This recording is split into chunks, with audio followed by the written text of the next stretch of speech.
क्या आपको पता है, जो चीज फ्री होती है ना, वही सबसे ज्यादा कीमती होती है, जैसे नींद, शांति, आनंद, हवा, पानी, प्रकाश, सच्चा प्रेम और हमारी सांस। लेकिन विडंबना ये है कि हम इन्हीं चीजों की सबसे ज्यादा बेकदरी करते हैं, जो करोड़ रुपए खर्च करके भी हमें नहीं मिल। शक्ति सबसे बड़ा कारण की हम इन सब चीजों की कादर नहीं करती, वह है हमारी भगती दौड़ती जिंदगी और हमारा गलत विश्वास। अल में हम जी भक्ति दौड़ती दुनिया में जी रहे हैं। इसके कारण हमें ऐसा महसूस होता है जैसे कि हमारी कोई अपनी पर्सनल लाइफ है ही नहीं, जैसे इस दुनिया में हम एकदम अकेले हैं। आज की इस भाग दौड़ भरी जिंदगी में हमें हर एक चीज चाहिए और तुरंत चाहिए। आज किसी के पास इतना समय नहीं है कि वह कुछ पाल निकाल कर अपनी जिंदगी के बड़े में सोच। लेकिन इसका भी एक समाधान है जो कि आपको इस वीडियो मिलेगा। इस वीडियो में आपको सुकून, हिम्मत और नॉलेज के बड़े में सीखने को मिलेगा। तो आइए शुरू करते हैं एक कहानी के मध्य से। एक बार एक दुखी और परेशान व्यक्ति एक बौद्ध भिक्षु के पास जाता है और उसे कहता है, मुनिवर, मैं बहुत दुखी हूँ, कृपया मुझे मेरे दुखों को दूर करने का कोई तरीका बताएं। बौद्ध भिक्षु ने व्यक्ति से पूछा, तुम्हें क्या लगता है, तुम्हारे दुखों और परेशानियों के लिए कौन जिम्मेदार है? व्यक्ति ने कहा, यह दुनिया, यह समाज, यह लोग, मेरा परिवार और मेरी परिस्थितियों। व्यक्ति से यह उत्तर सुन बौद्ध भिक्षु मुस्कुराए और बोले, जब तुम उदास होते हो या खुश होते हो तो तुम्हें क्या लगता है कि क्या ये दुनिया तुम्हारी उदासी और खुशी के लिए जिम्मेदार है? अगर तुम ऐसा सोचते हो तो ये बिल्कुल गलत सोच रहे हो। अल में ये तुम्हारे ऊपर निर्भर करता है कि तुम दुनिया को किस नजर से देखते हो। दुनिया ने हमें गरीबी या दुख या खुशियां नहीं दी हैं, बल्कि इस दुनिया से जो जानकारी हम लेते हैं, इससे हमारी मानसिक अवस्था निर्धारित होती है कि हम कैसा महसूस करेंगे। अल में इंसानी दिमाग बना ही ऐसा है कि इसमें नकारात्मक विचार पहले आता है, यानी कि इंसान का स्वभाव भी ऐसा होता है कि वह सकारात्मक से पहले नकारात्मक बातें ज्यादा सोचता है। सच बात तो यह है कि हमें अपने जीवन में खुशी के पाल ढूंढने पड़ते हैं। हमें खुद को ऐसा तैयार करना पड़ेगा कि हम हर पाल, हर स्थिति में खुश रह सके, क्योंकि खुशी किसी मौके की मोहताज नहीं। ये तुम पर निर्भर करता है कि तुम खुश रहना चाहते हो या दुखी। गौतम बुद्ध की एक बहुत ही प्रसिद्ध कहावत है, आप जो देखते हैं वह दिखता है कि आप कौन हैं, यानी कि हमारा नजरिया हमारे व्यक्तित्व और हमारी सोच पर निर्भर करता है। जैसे अगर हम नकारात्मक हैं तो दुनिया में हर चीज हमें नकारात्मक लगी थी, और अगर हम सकारात्मक है तो हम हर चीज को सकारात्मक नजर से देखेंगे। जैसे कि बुद्ध की नजरों में हर इंसान ही बुद्ध स्वरूप था। अगर तुम अंदर से खुश हो तो यह दुनिया तुम्हारे लिए एक खुशहाल जगह है, लेकिन अगर तुम उदास हो तो फिर तुम्हें चारों तरफ उदासी ही नजर आएगी। यानी कि सब कुछ हमारे नजरिया पर निर्भर करता है। लोग एक ही स्थिति पर अलग अलग तरह की प्रतिक्रिया देते हैं, और यह प्रतिक्रिया उनके मां को शांति भी दे सकती है और सरदर्द भी। जैसे अगर कभी किसी का दिन बढ़ा जाता है तो फिर वो हर चीज, हर घटना को इससे जोड़कर देखने लगता है, मगर यह सोच गलत है। लोगों को समझना चाहिए कि यह सब वह गुस्से में सोच रहे हैं, और गुस्सा एक थोड़े समय तक रहने वाली। इस बात पर ध्यान दो कि कब तुम्हारी पूरी भावनाएं तुम पर हैवी होती हैं, ताकि तुम उन भावनाओं को खुद पर हैवी होने से रोक सको, क्योंकि यह स्थायी गुस्से और चिंता की भावनाएं तुम्हारे जीवन के सबसे महत्वपूर्ण निर्णय को गलत तरीके से प्रभावित कर सकती है। जैसा कि मैंने पहले कहा कि गुस्सा एक अस्थायी भावना है जो कुछ डर बाद खुद ही शांत हो जाएगा। तुम इसे एक बादल की तरह मानकर चलो जो अभी आसमान में है और कुछ डर में खुद ही गायब हो जाएगा। अगर नहीं होता तो शांति से इंतजार करो। इस समय तुम खुद को शांत करने के लिए कुछ अभ्यास भी कर सकते हो, जैसे अपनी सांसों पर ध्यान लगाओ या फिर खुद को एकदम शांत और ढीला छोड़ दो। उसे व्यक्ति ने बौद्ध भिक्षु से अगला प्रश्न किया कि गुस्से, नफरत और जलन जैसी नकारात्मक भावनाओं से कैसे निपटा जाए, क्योंकि यह भावनाएं अक्सर हमें काफी थक देती हैं। अपने विचारों के प्रति जागरूक होना ही वह पहले तरीका है जिससे अपनी मानसिकता को बदल सकते हो। बौद्ध भिक्षु ने उसे व्यक्ति से पूछा, वैसे बड़ा महसूस होता है, तो अक्सर तुम्हारी पहले प्रतिक्रिया क्या रहती है? व्यक्ति ने उत्तर दिया, मैं उसे नकारात्मक भावना को वहीं दबाने का प्रयास करता हूँ, या फिर उसे स्वीकार ही नहीं करता, या फिर जल्दी से अपना मांग कहानी और लगाने का प्रयास करता हूँ। व्यक्ति की ये उत्तर मुस्कुराए और बोलिए, लेकिन मैं तुम्हें बता दूं कि यह सारी खुशियां बेकार हैं, क्योंकि अंत में यही नकारात्मक भावनाएं तुम पर हैवी हो शक्ति है। व्यक्ति ने पूछा, तो फिर ऐसी स्थिति में मुझे क्या करना चाहिए? संगीत, और तुम बड़ा महसूस करो तो उसे ऐसे देखो जैसे कि वह भावनाएं तुम्हारा हिस्सा है ही नहीं। जैसे कोई पैदल चला हुआ इंसान चलते हुए दूसरे इंसान को देखा है। मान लेना की है तुम्हारा हिस्सा है ही नहीं, तो अब तुम्हें कैसे परेशान कर पाएगा। हालांकि इस तरह की जागरूकता के लिए तुम्हें काफी अभ्यास करना होगा, लेकिन अगर एक बार तुमने यह करना सीख लिया तो यकीन मानो तुम काफी शांत और हल्का महसूस करोगे। नकारात्मक भावनाएं हमारे जीवन का स्थायी हिस्सा नहीं है और ना ही कभी बनेगी और ना ही हमें परिभाषित करती है।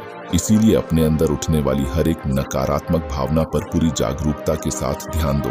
नकारात्मक विचार आते हैं तो आने दो, उन्हें जबरदस्ती दबाने का प्रयास मत करो, वरना यह तुम्हारा पीछा कभी नहीं छोड़ेंगे।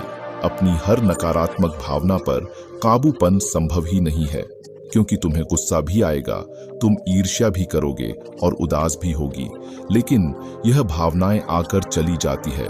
उसके बाद तुम फिर से खुश और शांत महसूस करोगे और तुम्हें इस पाल का इंतजार करना है। व्यक्ति ने बौद्ध भिक्षु से अगला प्रश्न किया, मुनिवर संबंधों का हमारे जीवन में कितना महत्व है और गहरी रिश्ते वह नए दोस्त कैसे बनाए जाते हैं। दूसरों के साथ अच्छे रिश्ते बने करने पर लोग सुरक्षित महसूस करते हैं। इससे मानसिक शांति बनाए रखना में भी सहायता मिलती है। किसी परेशानी अभिव्यक्ति के समय लोगों को कोई ऐसा व्यक्ति चाहिए होता है जो उनके साथ खड़ा रहे। सोचो, अगर तुम्हारा कोई प्रिय तुम्हें छोड़कर चला जाए तो क्या तुम्हारी महंगी गाड़ी तुम्हें तसल्ली दे पाएगी? क्या तुम्हारा आलीशान घर तुम्हें तुम्हारी मुसीबत से बाहर निकालना में मदद करेगा? नहीं, क्योंकि चीज इंसान की जगह नहीं ले, शक्ति तुम चाहे कितने ही अमीर क्यों ना बन। जो मुसीबत के समय तुम्हारा परिवार और तुम्हारे सच्चे मित्र तुम्हारे कम आएंगे। अगर तुम्हें नए मित्र बनाने और अच्छा रिश्ता बनाए रखना में परेशानी होती है तो सबसे पहले अपना नजरिया बदलो।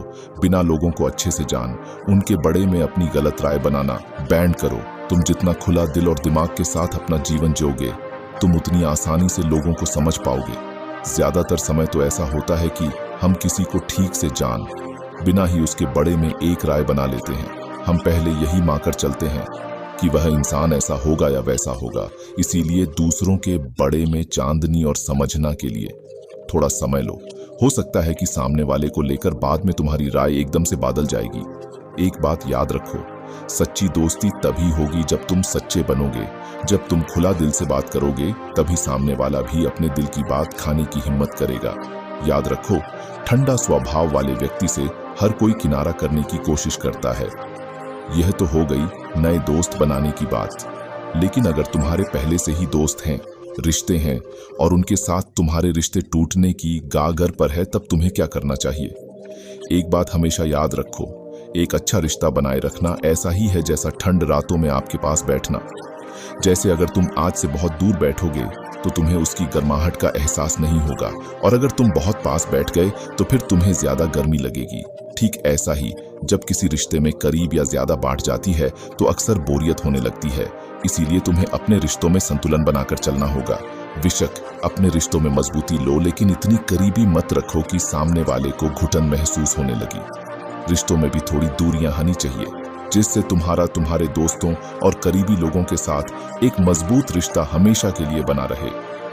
व्यक्ति ने बौद्ध भिक्षु से अगला प्रश्न किया, लोग क्या कहेंगे, इस डर को कैसे खत्म करें?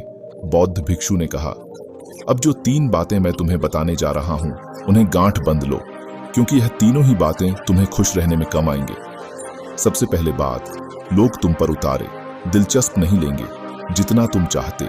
संगीतों, तुम्हारे दोस्त ने क्या पहने था और उसने क्या खाया था? व्यक्ति ने कहा, नहीं मुझे याद नहीं। तब भी उन्हें कहा, जैसे तुम्हें दूसरों की छोटी छोटी बातें याद नहीं रहती तो फिर उन्हें तुम्हारे बड़े में कितना याद राहत होगा। और जब लोगों को तुम्हारे बड़े याद ही नहीं तो फिर चिंता करके क्या फायदा की लोग क्या कहेंगे।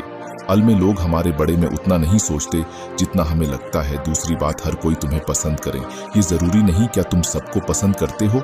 नहीं ना, तो फिर तुम दूसरों से क्यों उम्मीद करते हो कि वो तुम्हें पसंद करें?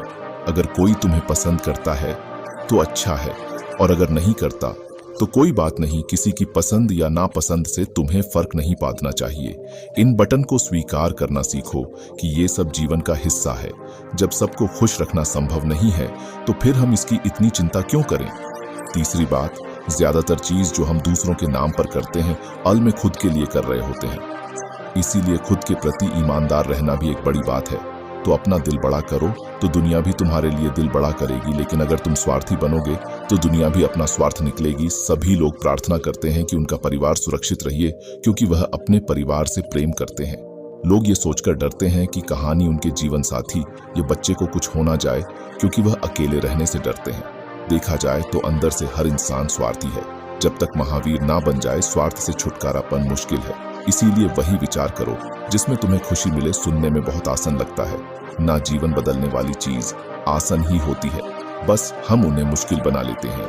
इसीलिए क्या होगा यह सोचकर चिंता करने की बजाय उसे पर ध्यान दो जो तुम अभी वर्तमान में कर सकते हो। बौद्ध भिक्षु ने आगे कहा, बौद्ध धर्म और हिंदू धर्म में लोग एक सिद्धांत को मानते हैं जिसे कहा जाता है कर्म का सिद्धांत। यह सिद्धांत कहता है कि जैसा करोगे वैसा भरोगे, यानी इंसान को उसके कर्मों का फल मिलता ही है। इसीलिए अगर जीवन में सब कुछ अच्छा चाहते हो तो अच्छे कर्म करना शुरू कर दो। जीवन में सफलता, खुशी और समृद्धि चाहते हो तो ईमानदारी के साथ मेहनत करना और सही कर्म करना शुरू कर दो। इतना कहने के बाद बौद्ध भिक्षु ने अपनी बात समाप्त की। उसे परेशान व्यक्ति को भी अपने प्रश्नों का उत्तर मिल चुका। ने इस जानकारी के लिए बौद्ध भिक्षु का धन्यवाद किया और वहां से चला गया। धन्यवाद।